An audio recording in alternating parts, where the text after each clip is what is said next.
Hi, welcome to the Fit and Healthy Today show, and today's subject is asthma. It's a serious respiratory disease that leaves its victims breathless, and it's not because a good-looking guy or a good-looking girl is walking by. You just can't breathe. There's a lot of symptoms that are associated with asthma other than just being breathless, unable to get in that oxygen and breath, including difficulty breathing. You can get a wheezing sound. So when you take a deep breath, you can hear kind of a wheezing. Continual coughing, like you're trying to get your breath. Tightness in the chest. Increased mucus flow. You're trying to cough up more gunk and stuff. And because you don't have as much oxygen and you're trying to breathe and you're coughing, you get oftentimes a loss of sleep or an increased rate or heart rate. You get a constriction of the bronchial muscles is what occurs with asthma. And when the bronchial muscles constrict, the airflow and the air can't get in, it tightens, it spasms, and you cannot breathe. It often caused by a buildup of mucus or an inflammatory issue of the mucus linings. There can be various triggers associated with asthma, and there are various, and sometimes there are multiple reasons, or sometimes there's just one cause. Oftentimes we get athletes who never are asthmatic any other time other than when they're performing their athletic events, and they'll wheeze and they'll cough and they'll have a hard time breathing. The root causes that we find that are most common: allergies, be them food or environmental causes, pollution and irritants, the things that we inhale, chlorine, gas fumes, whatever it be, pesticides, chemicals, irritate the lungs and cause the mucus linings or the bronchial tubes to constrict.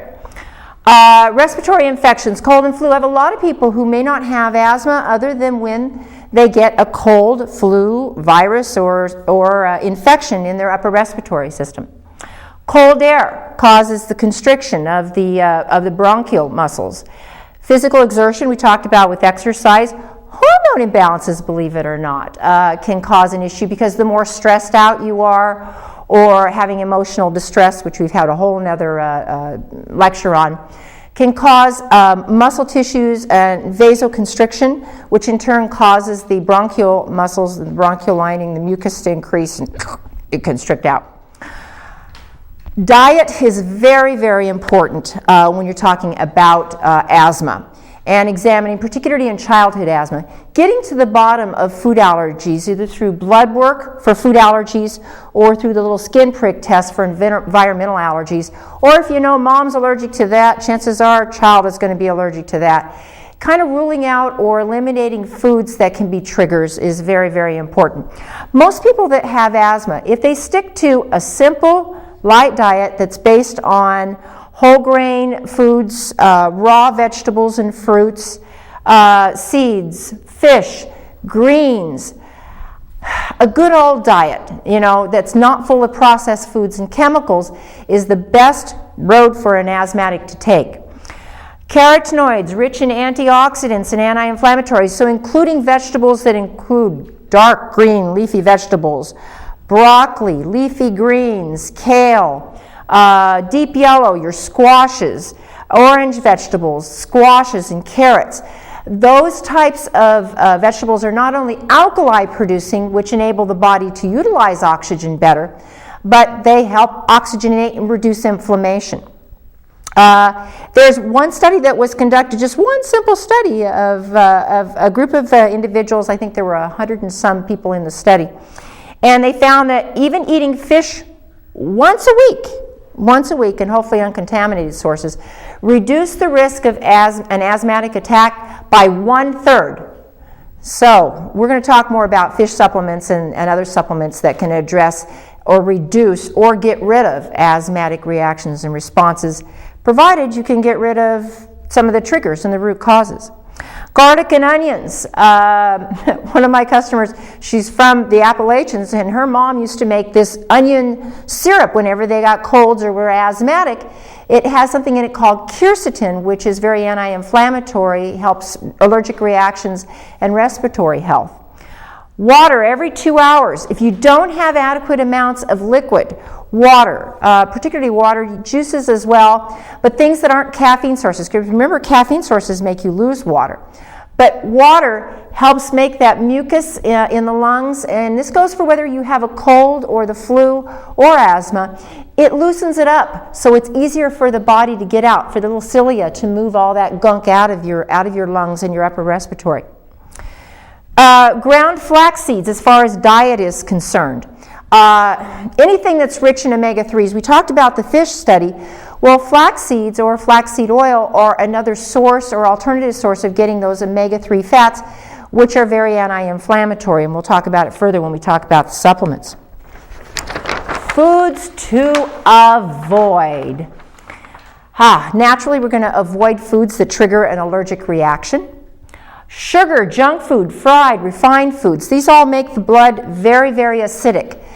When you're acidic, it robs the body of oxygen. Oh, guess what? You're trying to breathe, you can't get the oxygen, good luck. Dairy, food with preservatives, particularly these preservatives seem to have the most triggers in asthmatics. Yellow dye number 5, red dye, particularly red dye number 40. Sulfites, lunch meats full of the sodium nitrates. Oh, man, rob the body of oxygen. Benzonates. And then, of course, MSG, which is a flavor enhancer that's in just about any processed food that you buy, unless it says on the outside, no MSG or no anaeroized yeast. Frozen or cold foods. So if you can eat a lot of cold foods or ice cream, makes the body cold. Remember how I talked about when you get cold, you get bronchial constriction? Well, when you eat cold foods, you also get bronchial constriction. So avoiding colder foods and eating foods that are more warm or heated. NSAIDs, and those are anti-inflammatory drugs, including naproxen, aspirin, ibuprofen. 2/3 of drug-related asthma is caused by these NSAIDs. Of all the thousands and thousands, tens of thousands of drugs out there, the NSAIDs are 2/3 responsible for drug-related asthma induced, with aspirin accounting for 1/2. So, the aspirin a day to thin the blood that the doc recommends could be triggering your asthma. So if you're an asthmatic, that's something that you need to evaluate and discuss with your doctor. Supplements. I've came across so many studies and so many different supplements that are helpful for asthma, but I'm going to list the ones that I found most common and that I know that my customers come in and I've seen the best results at our stores that we have. Essential fatty acids. You know how we talked about the flaxseed and the fish oils and the reduction of asthmatic response? A tablespoon of flax, or 4 to 8,000 milligrams or 4 to 8 grams of fish oil, it's very anti-inflammatory. Now, when we're talking about anti-inflammatory, we're talking about it produces anti-inflammatory prostaglandins.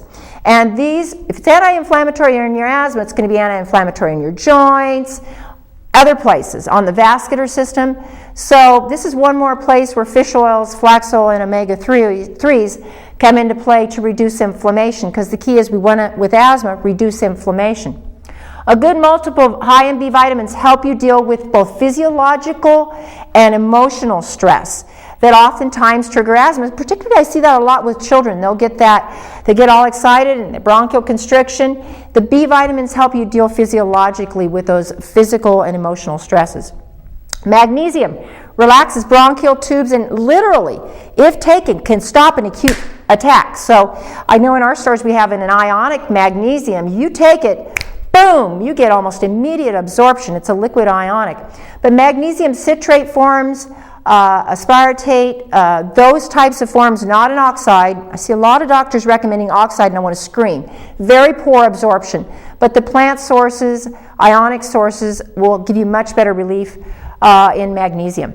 And you can take that on a daily basis, not only for asthma, but obviously for blood pressure and other issues, because it relaxes the vascular flow. Ester-C protects the lung tissues, because remember, the lung tissues are very expandable, collagen-rich tissues.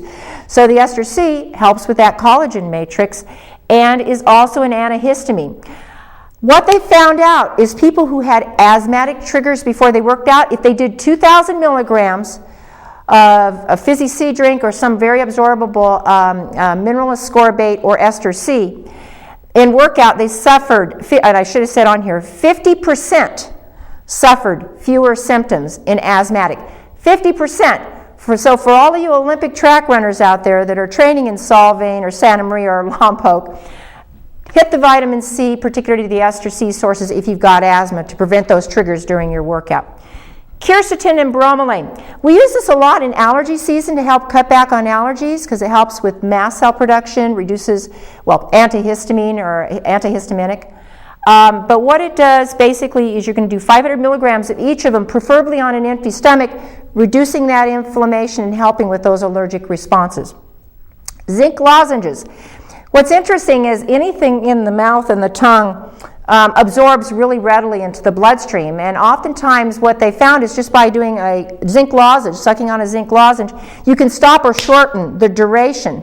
50 milligrams, boom, right in the mouth, can stop or shorten the duration of an asthma attack. A lot of these things are quick, fast, magnesium, zinc, C. These are quick, fast ways for prevention, and if you're in the middle of an attack, to help you with an attack.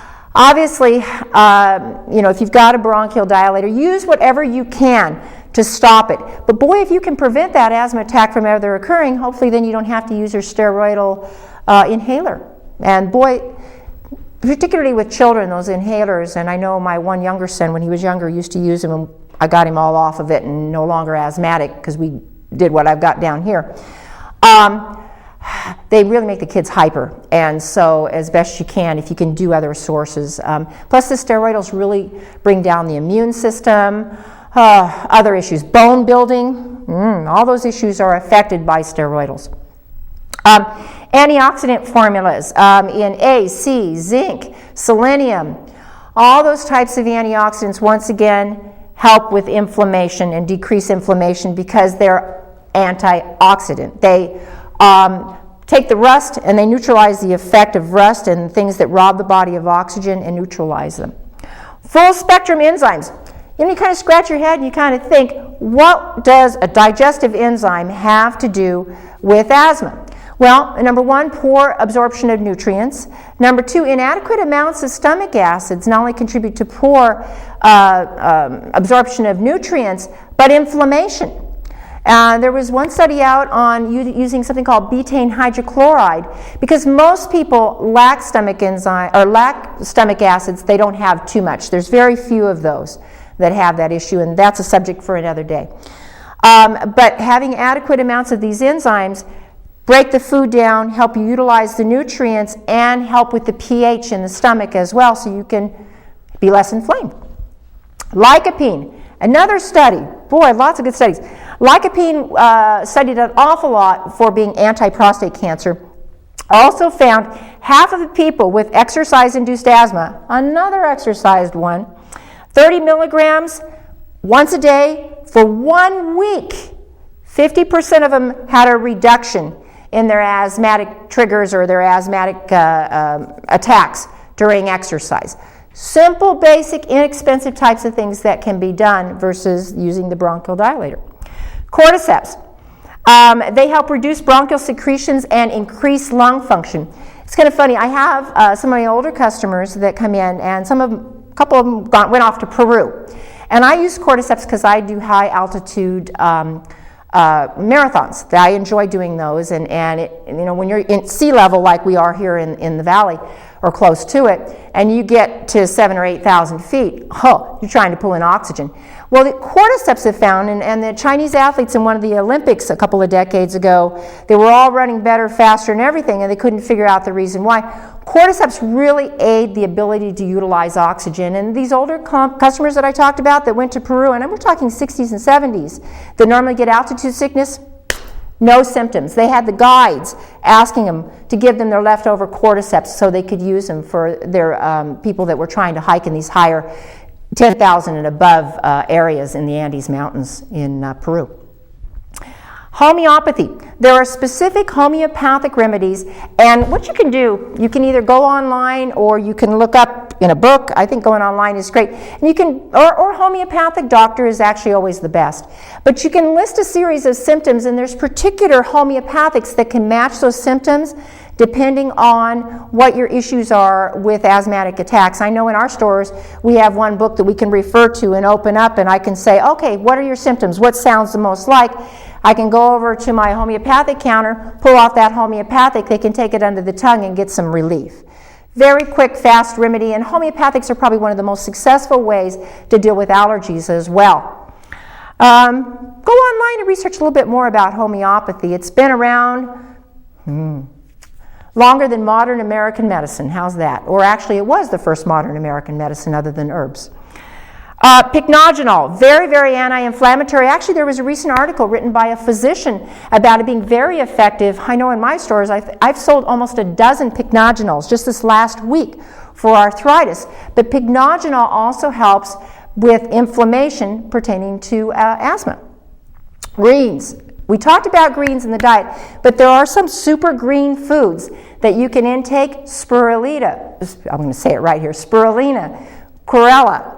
Anything that's a superfood green helps oxygenate. We use this for COPD patients, asthma. If people aren't good vegetable green eaters, come in, you can grab them in pill form, you can grab them in powder form, whatever it is. But these super greens alkali the blood and they oxygenate so that you can breathe better. And if you're an athlete like I am, you can perform better and breathe better. I used to have a little bronchial dilator.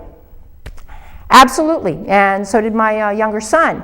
And when I would go out on my athletic events, particularly climbing, I lived in Phoenix at the time, my inhaler went with me until I learned these key tips about reducing my asthmatic response and alkaline the blood. Super greens, simple, easy, food sources.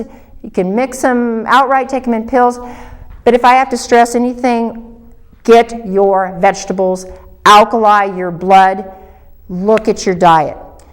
I'm hoping this gave you some good basic information on what to address for asthma. Research some more on your own, and like I said, there was tons more research. I could have spent a couple hours on this lecture, but hey, I only got 19 or 20 minutes. So anyway, we're going to be moving on to the next portion of our show, which is the fitness portion. Thank you.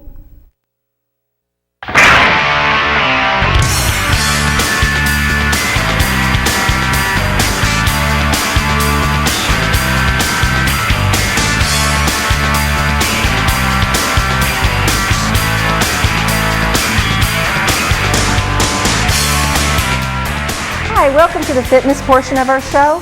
And today, rather than moving and grooving, I want to talk a little bit about diet and the timing of eating when you're trying or starting a weight loss program.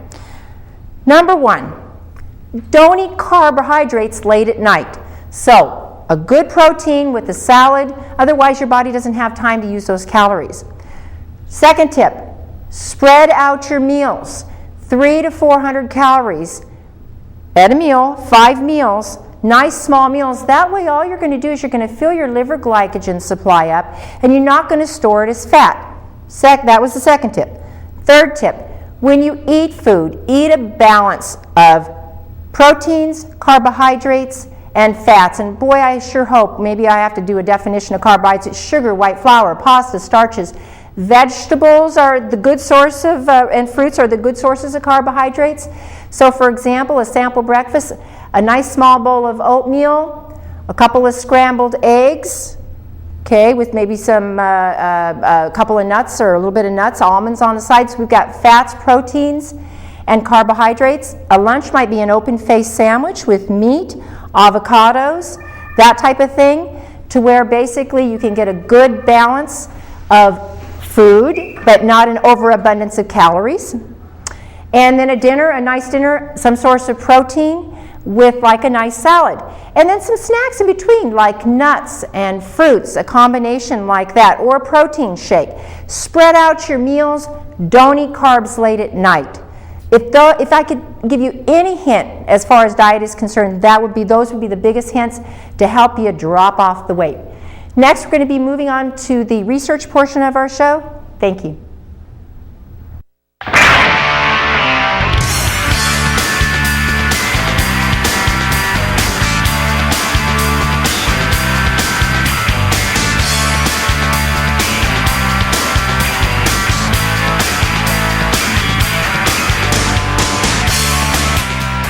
Hi, welcome to the research portion of our show, and with us today is Ralph Turchiano. Ralph? And thank you for the intro. Well, here it goes again. Another interesting food item that seems to be extremely effective against serious diseases such as leukemia.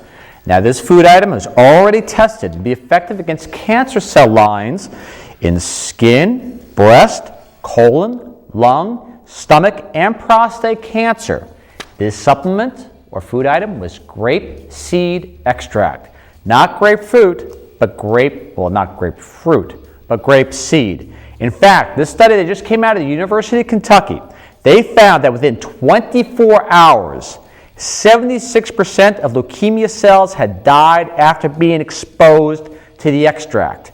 How did they die? They died through a process called apoptosis, meaning the cells just basically committed suicide.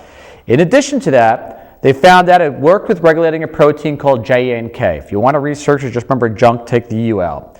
They also discovered, too, that what they were looking for is an agent that was effective on cancer cells but leaves normal cells alone. And this shows that grape seed extract fits that criteria. In addition, did they use any special form of grape seed extract or any sort of medically filtered pharmaceutical grade? No. They use commercially available grapeseed extract, which you can find in the market or just about any health food store.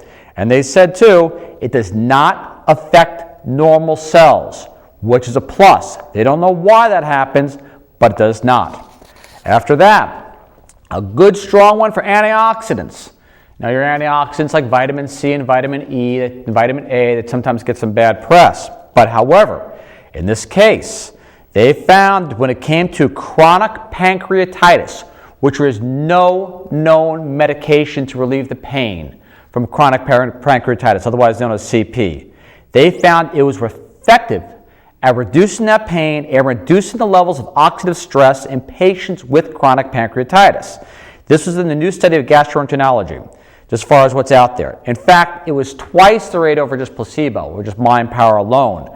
Furthermore, 32% of the patients after 3 months with chronic pancreatitis taking antioxidants became totally pain-free. They basically also said, too, as a side note of how it worked, the fact that measures of oxidative stress were actually increased slightly after taking the antioxidants, then decreased significantly afterwards. They suggest that this state of heightened free radical-mediated injury in chronic pancreatitis that basically prevented also gave the opportunity that maybe that this injury is reversible. Again, this came out of the Journal of Gastroenterology and also reported in the Journal of American Gastroenterological Association Institute, otherwise known as AGA. I just wanted to get that information because it's important. AGA. After this, diabetes, Atkins. Remember when they shot him down for a long period of time and trying to recommend low-carb diets for diabetic patients? Well, Duke University Medical Center researchers found out the low carb worked very well. In fact, this is what they discovered. They said, quote, "We found you can get a 3-fold improvement in type 2 diabetes as evidenced by a standard test of the amount of sugar in the blood." Now, ready for this? That wasn't the good part. The good part was this. Diabetic medications were reduced or eliminated in 20, 30, 40, 50, 60%? No, eliminated in 95% of the low carbohydrate volunteers, compared to 62% just doing low glycemic index. The low carbohydrate diet also resulted in greater reduction in weight. That's a strong plus for the low carbohydrate diet. It is not just about calories when it comes to diabetes. It is about how that food treats the pancreas and causes that production of insulin or your sugars to go up.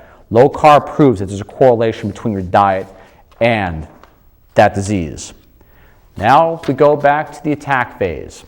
Now, a long time ago, we've been very much adamantly against some of these biophosphonates. These biophosphonates often go by the name of things like Fosamax and Boniva and other type of medications like that. Reason being, because we really haven't seen any credible scientific reason for its use.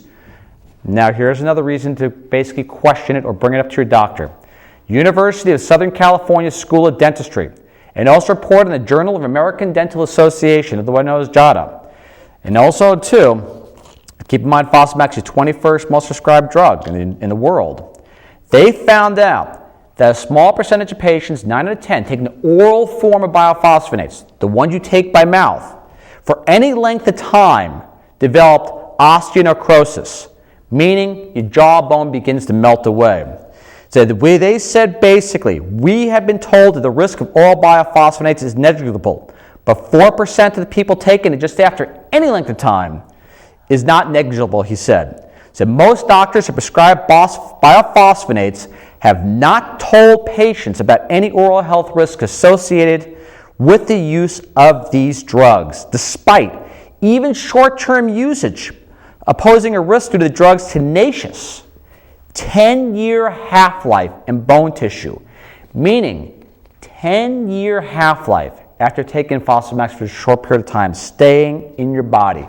And patients that developed necrosis after going off, it took as long as a year to heal. Real important, special for dentistry, and they're beginning to voice concerns from the other side of the aisle. After that, number 5, vaccine policy.